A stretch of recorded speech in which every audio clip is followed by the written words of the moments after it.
ఇచ్చేదును, నూతన హృదయము మీకు ఇచ్చేదును. కాబట్టి ఈరోజు మరి ఇక్కడ నూతన హృదయం, ఈరోజు మరి ఈ నూతన సంవత్సరం మొట్టమొదటి దినమున మరి మనము నూతన పరుచుకొనవలసిన ప్రాముఖ్యమైన కొన్ని అంశాలు ఏంటంటే, అందులో ఒకటి నూతన హృదయము. ఏంటంటే నూతన హృదయం. డబ్బు సంఘము గమనించుదాం.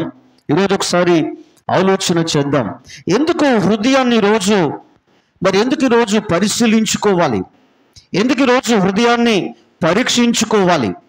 మరి ఇక్కడ కీర్తనకారుడు అంటాడు, 139వ కీర్తనలో దావీదు భక్తుడు మరి ఒక చక్కటి మాటకు రాస్తూ 139వ కీర్తన 23వ చరణంలో, దేవా నన్ను పరిశోధించి నా హృదయమును తెలుసుకొనుము, నన్ను పరీక్షించి నా ఆలోచనలను తెలుసుకొనుము, నీకు ఆయాసకరమైన మార్గము నా యందు ఉన్నదేమో చూడుము, నిత్య మార్గమున నన్ను నడిపింపుము.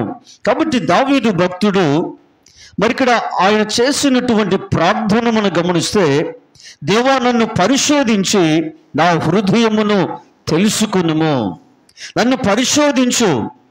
మరి ఇక్కడ మరి పరిశోధించవలసిన ఆ విషయము కూడా ఇక్కడ మరి దావీదు ప్రార్థన చేస్తూ నా హృదయమును తెలుసుకునుము. కాబట్టి నా హృదయాన్ని పరిశోధించు, నా హృదయాన్ని పరీక్షించు, దానిని తెలుసుకోమని దావీదు ఇక్కడ ప్రార్థన చేయటం మనం చూస్తున్నాం. మరి ఎందుకు పరిశోధించమంటున్నాడు తెలుసా?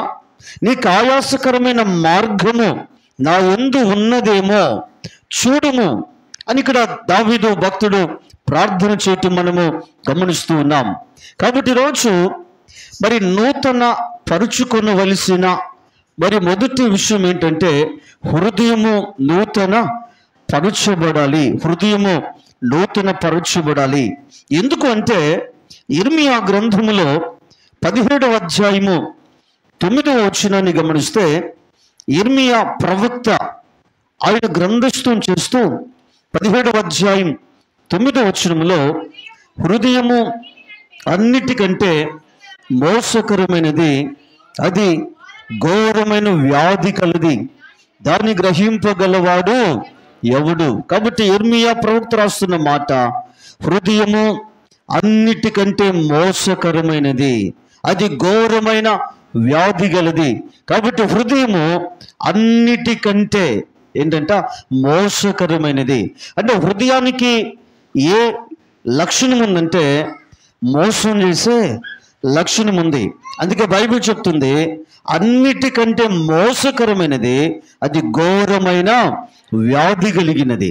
కాబట్టి ఈరోజు మోసకరమైన ఘోరమైన వ్యాధి కలిగిన హృదయమును ఈరోజు మనము పరీక్షించుకొని, ఈరోజు మనం వాటిని పరిశోధించి, ఒకవేళ ఏదైనా సరిచేసుకోవలసింది, ఏదైనా సరిదిద్దుకోవలసింది, ఒకవేళ మరి నూతన పరుచుకోవలసింది ఏదైనా ఉంటే, ఈ రోజున నూతన పరుచుకున్నట్టుకు మనము ప్రార్థన పూర్వకంగా మనం మరి సిద్ధపడుదాం.